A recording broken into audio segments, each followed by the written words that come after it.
Am I the jerk for feeling angry towards my partner for doing something behind my back that I would have agreed to if they just spoke to me about it beforehand? My wife and I own a high ranch home and rent the lower level to my mother. We live with our small children in the upper level. My wife and mother have a hit-or-miss relationship.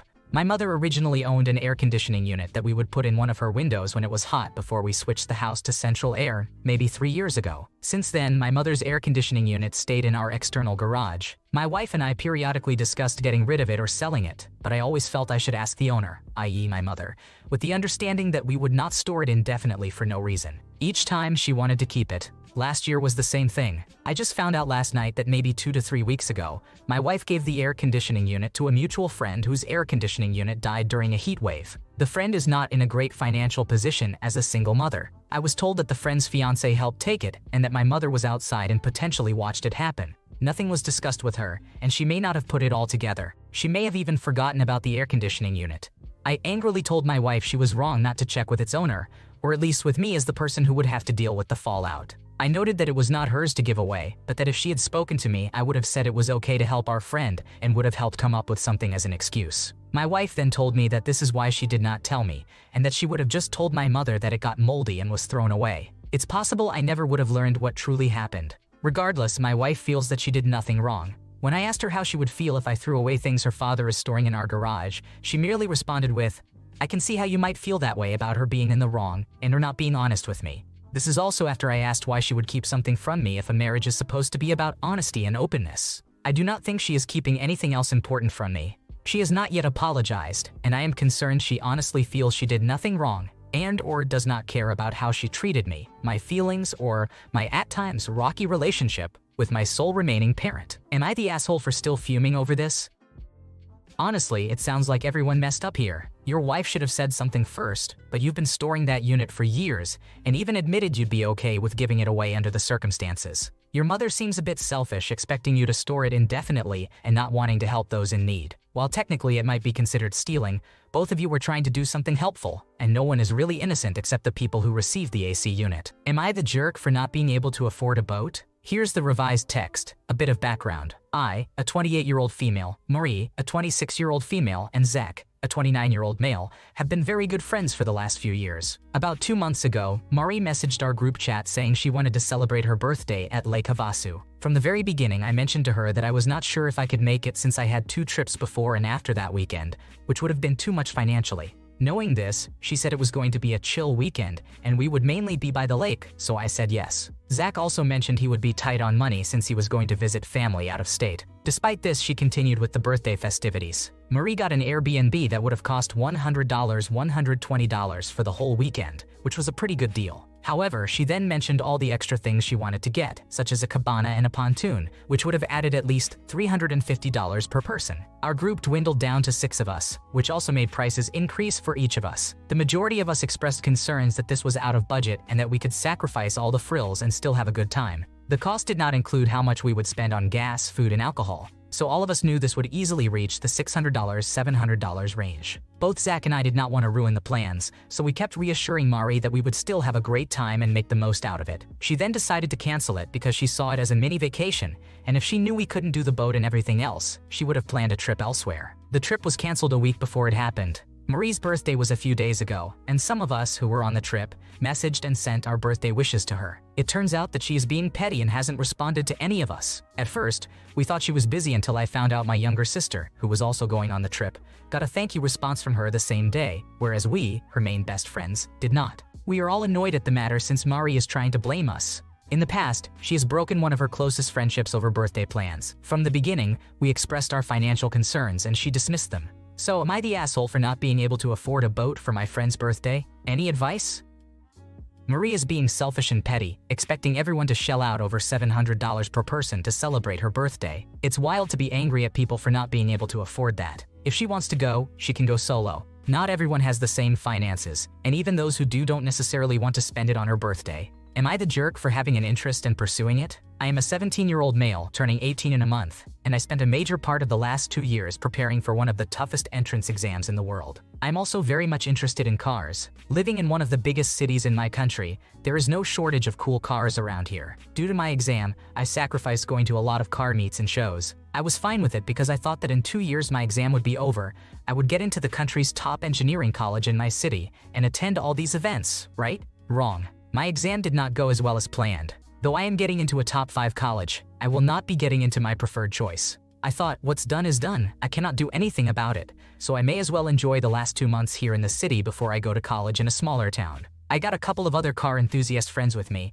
and we went car spotting for an entire day. It was one of the best days of my life. Another friend of mine asked if I wanted to go car spotting again on Sunday, and I agreed because I had nothing else to do. Last night, everything changed. I keep a little notepad in which I note down any cool cars I have seen. I was filling it in with what we had seen recently. My dad called me for dinner, and I said just a moment. But he came in and saw what I was doing, gave me an ugly look, and told me to take dinner myself, and that his offer had expired. At night, when my mom returned from the office, we were discussing what branch I should choose for college. Suddenly, my dad started ranting about priorities again. He said it was not a great achievement to see some stupid car and note it down, like I had done something great. He then said that I am completely wasting my time, and instead of doing something to own a cool car myself, I am content with standing on the road on a wild goose chase where a supercar may appear or not. He started comparing me to the people who stand in front of the gate of the richest man in Asia, hoping to get a glimpse of one of the cars in his massive collection. He called me a chapri. In case you are unaware, a chapri is a kind of lowlife, highly derogatory term among young people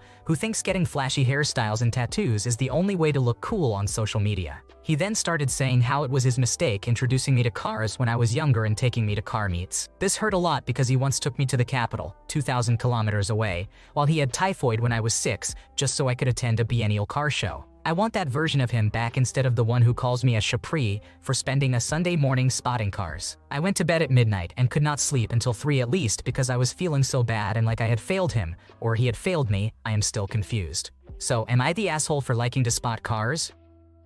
Definitely you haven't done anything wrong. Sometimes parents just do things that seem strange and can hurt a lot. There is nothing wrong with a hobby, and different people enjoy different things for fun. Enjoy what you love doing. There's no need to feel ashamed. Am I the jerk for slamming the door in my parents' face because they continuously try to control my life? I am a 15-year-old male, and for a while now, my mother has been an intense control freak. She demands to know what's going on in my personal life and what's in my text messages. It's exhausting. One day, I was on my phone when my mother called me. I walked downstairs slowly while messaging my girlfriend, and we were just having a normal average chat. She turned to me and asked, "Can I have a talk with you, please?" My mind was racing because I didn't know what I had done and was scared. I agreed, so we walked into the kitchen and started talking. The conversation went horribly. She first asked what my girlfriend and I were doing, and I said just talking. She replied with, "So not sending anything indecent, are we?" I said, "Ew." She looked at me with this annoying look she always gives when she thinks I'm lying, and then said in a false sense of calm, "Anything you've been searching?" I said no. I am not like some other people in the way that I am an avid porn watcher. I saw it once when my friend showed me and thought it was mighty weird for people to twerk for money on camera. I shook my head furiously and said no.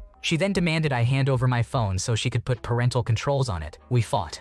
I said no, to which she escalated by yelling, "I'm the adult, I'll decide." We yelled for a while, which involved a lot of her telling me she's the adult. I informed her that I would just move out in 2 months when I turned 16 if she doesn't stop. The curse seemed to affect her horribly, and she got into a screaming fit and yelled as I ran up the stairs. As a child with autism, it's harder for me to deal with these situations. I began to sob a bit in my room because I regretted swearing at her, but also hated that she was overreacting so much. She ran up to my room and engaged in another shouting fit, yelling that I was overreacting and should just let her put the controls on. I yelled back that I was not overreacting and she was, and that I was not searching or sending anything inappropriate. She interrupted me, which infuriated me further because she hates it when I do it to her, and further told me that she is the adult. I was so mad at the lack of understanding of how upset I was that, while she stood outside the doorframe, I just slammed the door shut and locked it. I am now sitting in my room upset because I don't know if I was in the wrong here. Am I the asshole? You are not the problem. It's invasive for your mom to monitor your texts and insulting that she's approaching you as though you've already done something wrong. A parent should not jump straight to accusing and attempting to control their kids instead of building understanding and communication.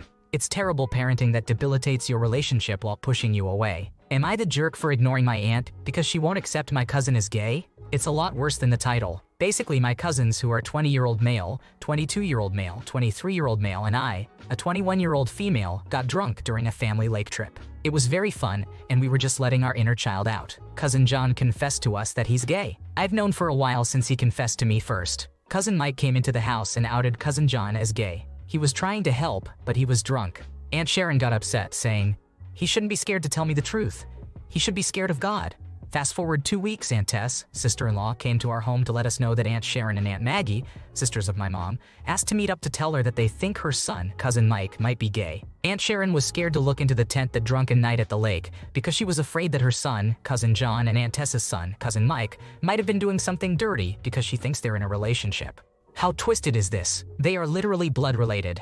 Cousin Mike is straight. Just accept your son, Cousin John, is gay and love him for who he is like we all do. They also said not to tell anybody, including my mother. Fast forward a week later, it's Aunt Tess's daughter's baby shower. Aunt Maggie asks her, "So, did you force it out of your son yet? Is Cousin Mike gay?" Aunt Tess's side of the family is so upset. Isn't this disrespectful of them? They show up, eat food, take pictures, and ask provoking questions that disrespect her son and someone else's son at a party that is not even theirs. Aunt Tess's entire side of the family is ignoring them. They allowed them at the party because they were trying to protect Cousin John and Cousin Mike from finding out and avoiding the risk that they leave the family. Cousin Mike has been suicidal and has been wanting to leave the family for a while now because of the toxicity, but he's been holding on. Cousin John isolated himself for a long time and only started opening up and improving his life, so we're afraid he'll isolate again if he finds out. I'm just so angry because my cousins are good people and I love them. They have treated me so well, and they don't deserve this disrespect. Fast forward to today, my mom and Aunt Tess are planning to talk to the two aunts so Aunt Tess and her family can get closure.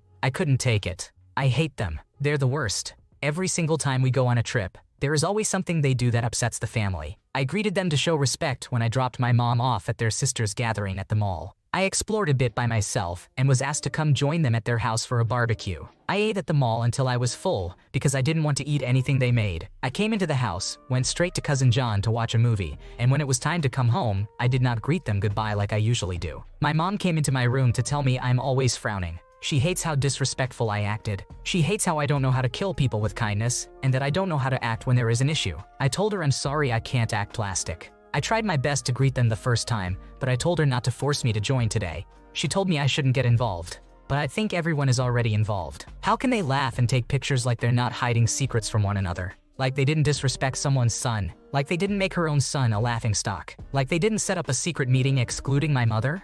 Like my mother isn't setting up a meeting to reveal that she's actually been upset about the whole thing.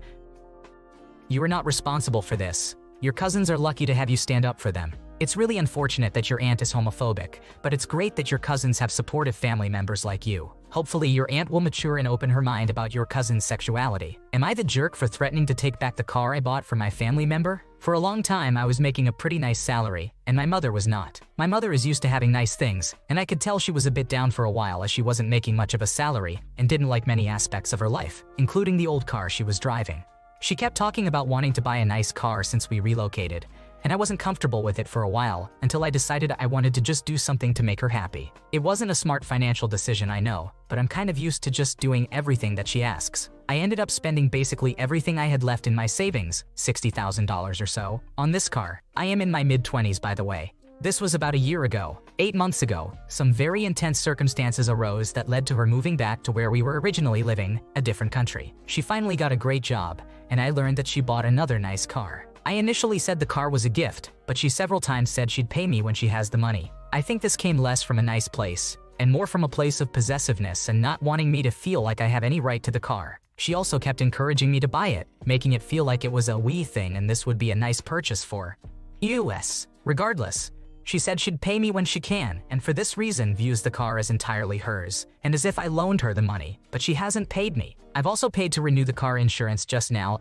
along with some other minor maintenance. She's moved countries and has just left the car here. I'd asked her multiple times what she wants to do with it, as it pains me to just see it abandoned and neglected in the parking lot when I spent so much of my money on it. Her response is that she likes it and wants it even though she's not coming back and doesn't know if and when she's coming back. She doesn't want to sell it either, and the thing that has really been getting to me is that she said she forbids me to touch it. I want to drive the car as my primary car, seeing as it's just sitting there unused. I love cars, have a much worse car than the one I bought her, and consequently have no money to afford buying myself something nice at this point. I'd asked her about it, and she said she doesn't want me using it, especially not if I have another car already. I don't see why this is relevant to her, but she's making it sound like I should sell my own car if I want to use hers. I feel like she's being extremely selfish in how possessive and unwilling she is to share, considering she hasn't paid a dime for it. I'm on the verge of telling her I'm taking it back, and that it's mine since asking to simply use it resulted in such backlash. She's literally making payments on a new car and not paying me for this one. I feel really taken for granted and taken advantage of. When I brought this up to her after she forbade me from touching it, she said she'd start paying me monthly or that I can take the car, but I'd lose her forever. Even if she were to pay me monthly, this whole ordeal has really messed with my financial stability, and she knows that. Am I the asshole for telling her I want to use it or wanting to take it back entirely? I've also paid off her mortgage, which was almost $100,000. I have paid for so many things for her since I started working.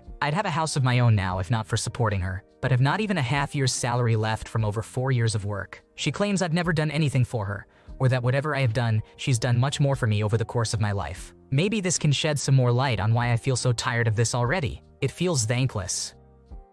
You are not at fault here. Your mother convinced you to spend your entire savings on something she didn't need, and now that you're in need, she isn't willing to return the favor. The car is in your name, so just sell it or start using it yourself. If she gets upset or threatens to cut you out of her life, it's her loss, not yours. Thanks for watching. When you subscribe, make sure to hit the bell to turn on notifications so you never miss a video. To finish listening to all the stories, check out the playlist in the description.